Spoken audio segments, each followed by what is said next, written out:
Hello, আমি একজন working lady. আমি অফিস শেষে বাসায় আসার পরে কী করি সেটাই দেখাবো। পুরো স্কিন কেয়ার রুটিন। আমি প্রথমেই ফেসটা ডাবল ক্লিনজিং করে নিই গার্নিয়ারের মাইসেলার ওয়াটার দিয়ে। সারাদিনের ধুলাবালি বা সানস্ক্রিন ইউজ করি, এটা খুব সুন্দরভাবে ক্লিন করতে হয়। তারপরে আমি একটা ফেস ওয়াশ ইউজ করি, যদিও স্যালিসাইলিকের যে কোনো ফেস ওয়াশই ডেইলি বেসিসে ইউজ না করাই ভালো, যেহেতু এটা হার্শ কেমিক্যাল। সপ্তাহে 2 দিন বা 3 দিন, সো আমি সেরকমই করে থাকি।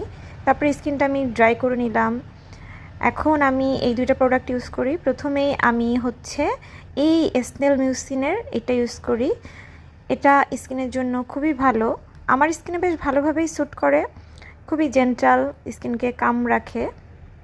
তো আমি কিছুক্ষণ এটা দিয়ে ম্যাসেজ করে নিই এবং একটু এরকম ড্যাব ড্যাব করে নিই যাতে স্কিনে ভালো করে অ্যাবজর্ব হয়।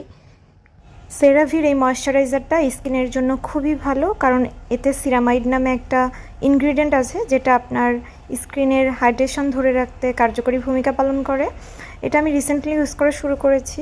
এটা অ্যাকচুয়ালি স্কিনকে খুবই ময়শ্চারাইজিং, হাইড্রেট অ্যান্ড সফট রাখে। আমি সকালে কোনো ফেস ওয়াশ ইউজ করি না, জাস্ট ঠান্ডা পানি দিয়ে মুখটা ভালো করে ধুয়ে নিই। একবারে অফিস থেকে এসে আমি ডাবল ক্লিনজিং করে ফেস ওয়াশ দিয়ে মুখ ধুয়ে ফেলি, কারণ বারবার যে কোনো ধরনেরই কেমিক্যাল ইউজ করা স্কিনের জন্য ভালো না। আমার মনে হয় দিনে একবারই ভালো করে স্কিন ক্লিন করা উচিত। আর আমরা অনেক সময় ভাবি বেশি প্রোডাক্ট ইউজ করা মানে স্কিনের জন্য ভালো, কিন্তু এটা কিন্তু সত্য না। স্কিন ভালো রাখার জন্য সবথেকে মুখ্য ভূমিকা পালন করবে আপনার স্ট্রেস ফ্রি লাইফ, ঠিকমতো ঘুমানো, পুষ্টিকর খাবার দাবার, হেলদি লাইফস্টাইল, এগুলোই। এবং জন্মগতভাবে যে আপনি স্কিন টোন নিয়ে আসছেন সেটা কিন্তু চেঞ্জ হবে না, কিন্তু অবশ্যই স্কিনকে কেয়ার করা উচিত।